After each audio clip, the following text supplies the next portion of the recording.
Knowledge is not for knowing. Knowledge is for cutting. People know what they do. Frequently they know why they do what they do, but what they don't know is what they do does. I don't feel that it is necessary to know exactly what I am. The main interest in life and work is to become someone else that you were not in the beginning. Where there is power, there is resistance.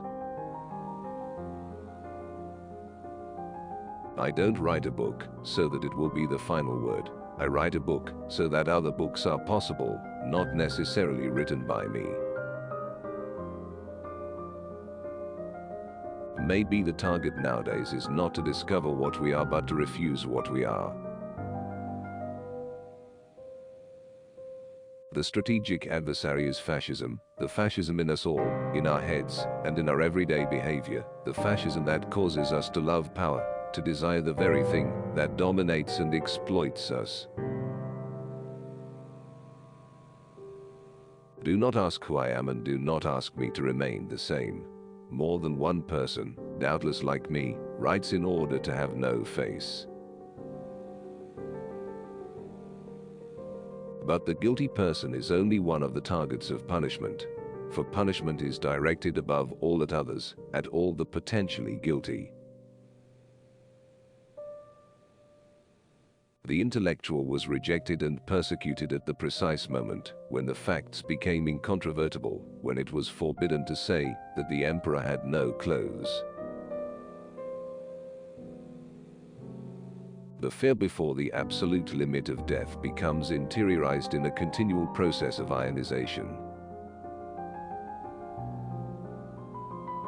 There is no power relation without the correlative constitution of a field of knowledge, nor any knowledge that does not presuppose and constitute at the same time power relations.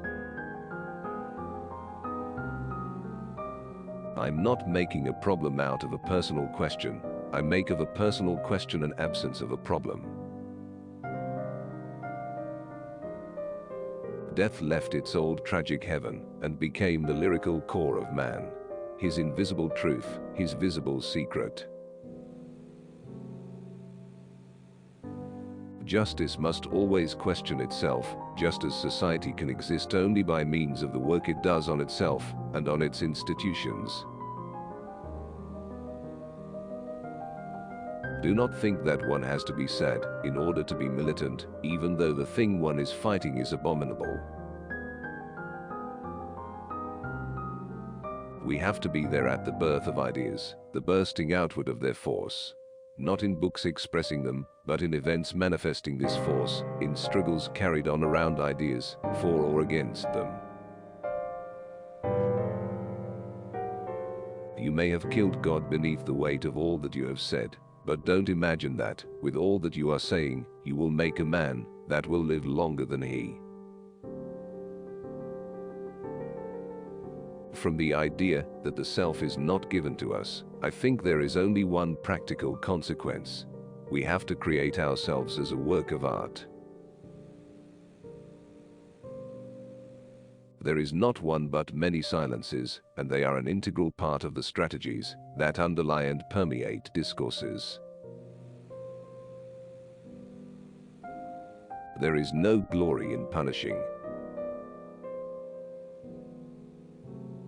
The soul is the effect and instrument of a political anatomy. The soul is the prison of the body. The language of psychiatry is a monologue of reason about madness. Madness is the absolute break with the work of art. It forms the constitutive moment of abolition, which dissolves in time the truth of the work of art. Power is tolerable only on condition that it masks a substantial part of itself. Its success is proportional to an ability to hide its own mechanisms. Death as the destruction of all things no longer had meaning when life was revealed to be a fatuous sequence of empty words, the hollow jingle of a jester's cap and bells. Nature, keeping only useless secrets, had placed within reach and in sight of human beings the things it was necessary for them to know. We must not think that, by saying yes to sex, one says no to power.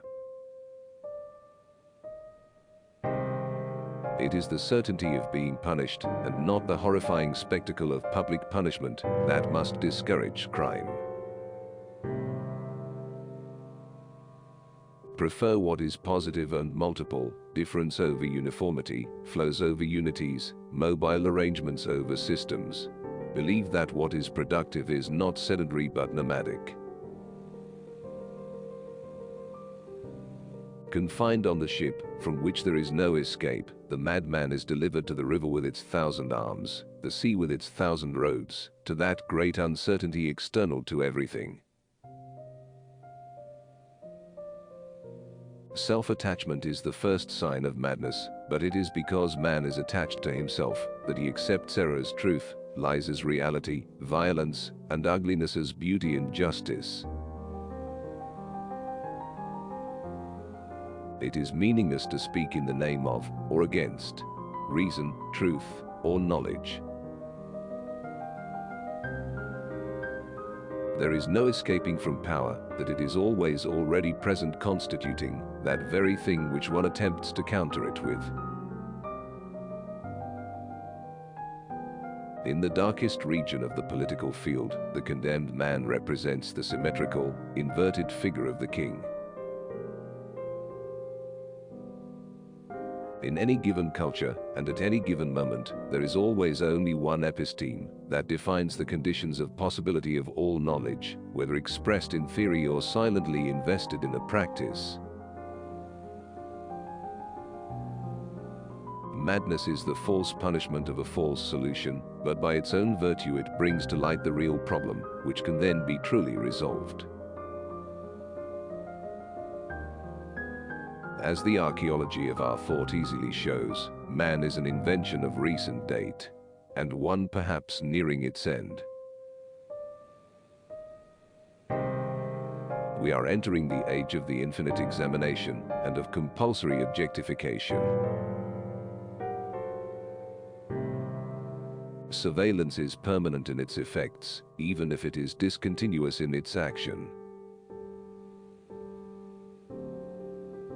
My point is not that everything is bad, but that everything is dangerous. Truth is linked in a circular relation with systems of power which produce and sustain it. Power is also exerted over the body, not so much as physical punishment, but as ideological orders. One must confront what one is thinking and saying with what one is doing what one is. The individual with his identity and characteristics is the product of a relation of power exercised over bodies, multiplicities, movements, desires, forces. The perfect disciplinary apparatus would make it possible for a single haze to see everything constantly. Absurdity destroys the and of the enumeration by making impossible the and whether things enumerated would be divided up. We are in the society of the teacher-judge, the doctor-judge, the educator-judge, the social worker-judge. Truth and falsity will have revealed the face it turned away from us for so long, and which is that of its violence. If you knew when you began a book what you would say at the end, do you think that you would have the courage to write it?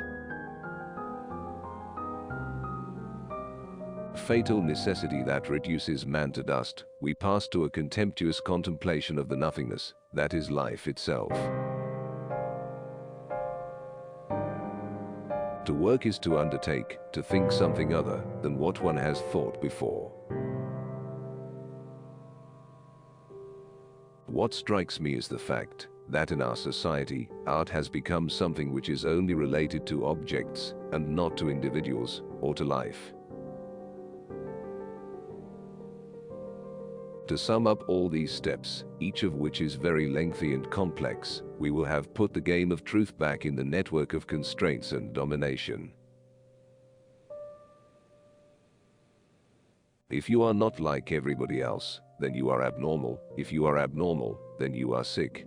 These three categories, not being like everybody else, not being normal, and being sick, are in fact very different, but have been reduced to the same thing.